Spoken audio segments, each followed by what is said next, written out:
벼랑야랑 시작합니다. 정치부 이동훈 기자 나와 있습니다. 네, 첫 번째 주제 보겠습니다. 진중권 싸움의 이유, 이 진중권 전 동양대 교수가 끊임없이 여권과 싸우고 있는데 주말에는 이재명 경기도지사와 설전을 벌였다면서요? 네, 이재명 경기도지사가 지난달 30일 SNS에 한명숙 전 총리 재심운동을 응원한다는 글을 올리면서 검찰이 한 전 총리에게 했던 것처럼 자신의 정치 생명도 끊으려 했다고 주장했는데요. 진중권 전 동양대 교수는 도지사님 정치 생명을 끊으려고 한 것은 검찰이 아니라 친문 강성 지지층이라고 했습니다. 이후에 이 지사가 손가락이 아니라 달을 보라면서 한 전 총리의 유무죄가 아닌 검찰의 정의를 말한 거라고 했고, 진 전 교수는 손가락 방향이 잘못됐다고 재반박해 설전이 이어졌습니다. 네, 요즘 진 전 교수에게 걸리면 참 이게 한동안 벗어나기가 쉽지 않을 정도로 많은 글들을 계속 올리고 있어요. 오늘도 이용수 할머니를 비난하는 일부 여권 지지층들도 저격을 했죠. 네, 이용수 할머니를 겨냥한 혐오 표현과 인신 공격글이 온라인에서 확산됐는데요. 이런 글들을 콕 집어서 이게 민주당 수준이라고 비판했습니다. 또 윤건영 민주당 의원과 백원우 전 청와대 민정비서관이 연루된 친노 진영 인사의 위장 취업 의혹 기사를 올린 뒤 또 집단 히스테리 부르겠네라며 여권 지지 측의 반응을 지레짐작해 비난했습니다. 그러니까 진 전 교수 본인도 표현했듯이 어느새 이 민주당과 싸우는 전사가 됐는데, 자, 대표적인 진보 농객이었잖아요. 이렇게 바뀔 수 있나 이럴 정도입니다. 네, 바로 이 사람의 등장이 영향을 미친 것으로 보입니다. 조국 사태는 저한테 트라우마였어요. 요즘 사람들 만나면 무서워요.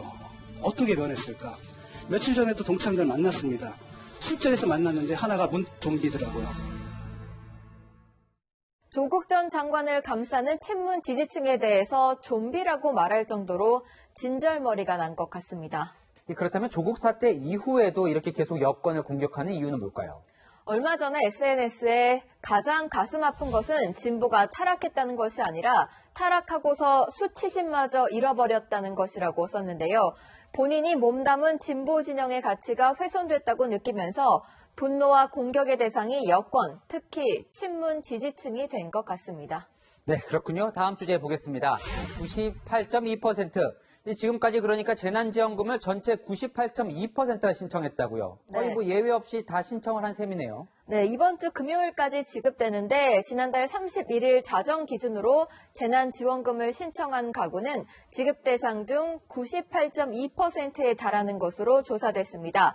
앞으로 4일이 더 남았으니 거의 100% 가깝게 지원금을 신청할 것 같은데요. 신청하지 않으면 기부로 간주하니까 수치상으로는 1%가 기부 의사가 있다고 볼 수 있을 겁니다. 여기에 신청자 중 지원금 일부를 기부한 경우를 더해도 기부 비율은 한 자릿수 정도가 되지 않을까 예상해 봅니다. 제 기억으로는 여당에서 10%에서 20% 정도는 기부를 할 거다 이런 예상이 있었던 것 같은데 예상보다는 기부가 좀 저조한 것 같네요. 네, 민주당 소속 최문순 강원도지사는 기부 대신 소비를 독려했습니다. 이거 봐, 이거. 엄청 많아, 이게. 엄청 부자예요. 기분 내키는 대로 사야 돼. 왜냐하면 이게 날지 안 날지 모르잖아. 알모제를 사고 싶었는데 이게 더 빠지신 건 안 빠지신 거군요. 미래통합당도 기본소득에 우호적이라고 하니 당분간은 돈이 좀 많이 풀릴 것 같습니다. 지금까지 여랑야랑이었습니다.